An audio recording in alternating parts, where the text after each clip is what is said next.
Have you seen these graphs showing how would other countries vote in US elections? Who they would choose as the president of the US? I will show you so that you know what I'm talking about. So it was published in uk.gov, ugov.uk, I think. It was published on November 4th, so 5 days before the elections. And they're showing how Western Europeans would vote if they were voting in elections of United States president, in United States presidential elections. So you can see that in Denmark, overwhelmingly 81% in favor of Kamala Harris, only 7 Donald Trump, 73 in Sweden, 71 Germany, in Spain 65, 62 in France, 61 in Britain, and more or less a little bit closer in Italy, 46 against 24 for Trump, overwhelmingly pro-Harris. And below there is a breakdown by political parties. In Britain, only Reform UK, the party of Nigel Farage, is for Trump. The voters of Nigel Farage party, Reform UK, which was previously called Brexit Party, 51%. In Denmark, it is both parties are against Trump in favor of Kamala Harris. They were against Trump in favor of Kamala Harris. In France, even the right-wing party of Marine Le Pen, the voters of this party would vote for Kamala Harris, and only 31% for Donald Trump, 46% for Kamala Harris. In Germany, the only voters for Alternative for Germany, right-wing party, which is, frankly speaking, on Russian payroll. They will vote for Trump. The rest would vote for Kamala Harris. And Brothers of Italy in Italy, it is the party. It is now the ruling party, and Meloni is the head of this party and the ruler of Italy right now. They would vote 44 against 32 for Trump. So, of course, the very idea that some foreigners, some Europeans voting in elections, in US elections, or trying to simulate their vote in the elections, it is ridiculous. These graphs were one more instrument, I think, of pushing the idea that normal, sane people would vote Harris and only lunatics, crackpots, conspiracy theories would vote for Trump. And if Americans elect Trump, it would undermine US relations with Europe.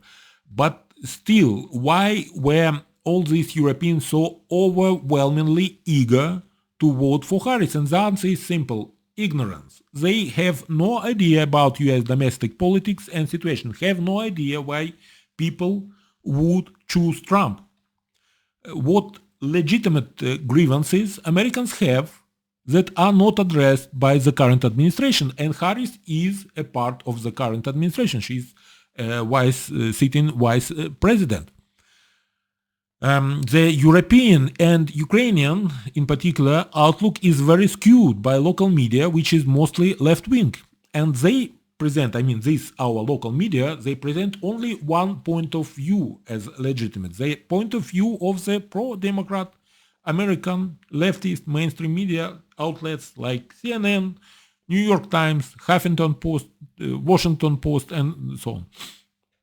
And even Fox News, which is part of mainstream media, is portrayed as a bunch of crackpots, their views as extreme, ultra-right-wing.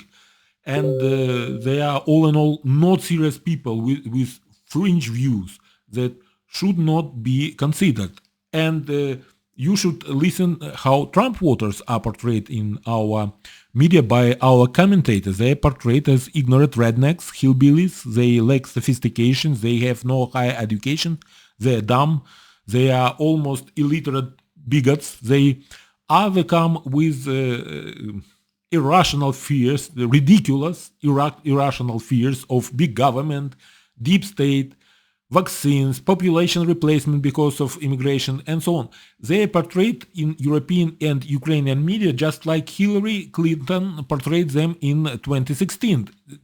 A bunch of, a bucket of deplorables.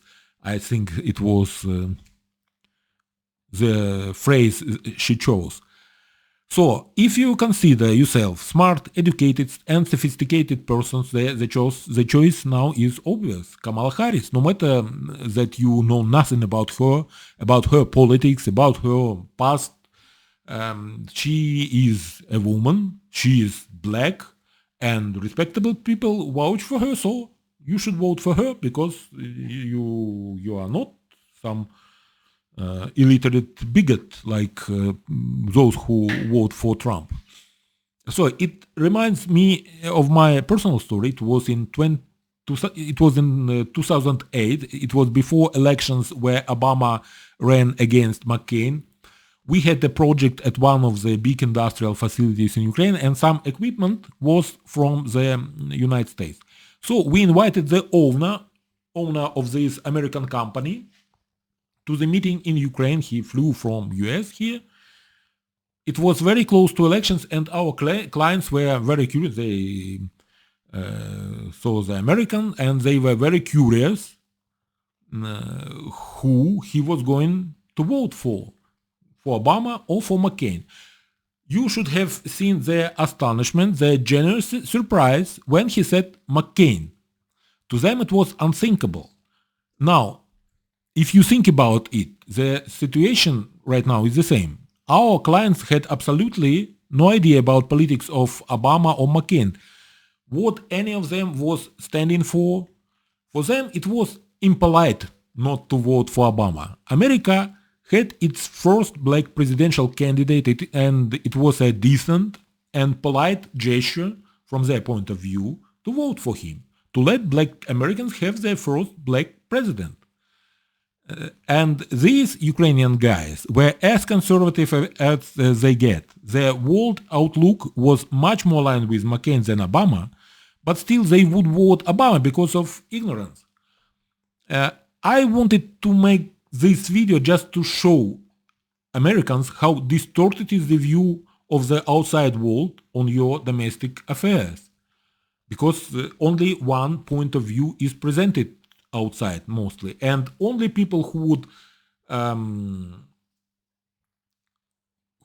are not passive consumers of media, as most of the people are, but people who are willing to find other sources, or who like these movements in European movements, fringe movements, or maybe not so fringe movements, but contrarian movements in Europe, who are in very deep distrust of mainstream media. They will look at alternative sources, and they will be more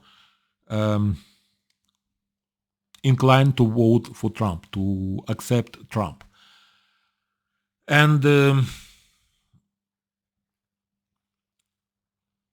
so what I'm saying, that Europeans and Ukrainians are not informed correctly about United States. For example, many leading Ukrainian political analysts, they keep calling the Republicans that were not supporting Donald Trump, they keep calling them Reagan Republicans, and to present them more respectably here in Ukraine, while we know that they were nothing of the sort. They were not Reagan Republicans, they were, I would say, W. Bush neocons who wanted to put a crown on the head of his brother Jeb as new Republican prince and king, and who showed them Jeb's campaign with all this money.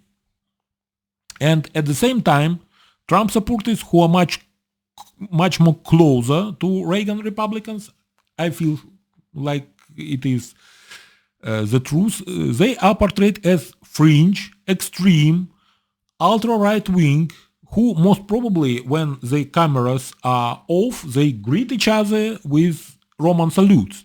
That's how they are portrayed here in Ukraine. And then what about polls that failed to predict such an overwhelming victory for Trump? Polls that were showing very close elections. Now I can see that a very convenient explanation is floated about so-called shy Trump voter, and I think the same was done the last time Trump won against Clinton, and maybe it was legitimate at that time, but right now I don't think that this time, this year, this election, Trump voters were shy. I think they were not. The idea is that Trump voters were reluctant to admit that they will vote for Trump and were not truthful when they were answering the question who they will vote for. I think it is bullshit. They don't want to admit that most of the polls are conducted by pro-democratic organizations, and now it is obvious that these polls were false. They were not right. And I say more, my opinion is that they were intentionally falsified in order to influence elections. I think that more Ukrainians would think more favorable about Trump if not for his obvious anti-Ukrainian agenda, because he's surrounded by people that have ties with Russia and are spitting out Russian lies and Russian propaganda talking points. And we would let it slide. The people can have any views they like, associate with war criminals if they feel like it. But right now we are in the middle of the very violent conflict. The very existence of our country and our people is at stake. So don't be surprised that we Ukrainians judge Trump harshly. The thing is that we feel that Republicans of all people should be on our side. We are underdogs in this fight, and the fact that so many Republicans are openly siding with Russians is very perplexing to us. That's all for today. Thank you for watching and have a nice day. Slava Ukraini!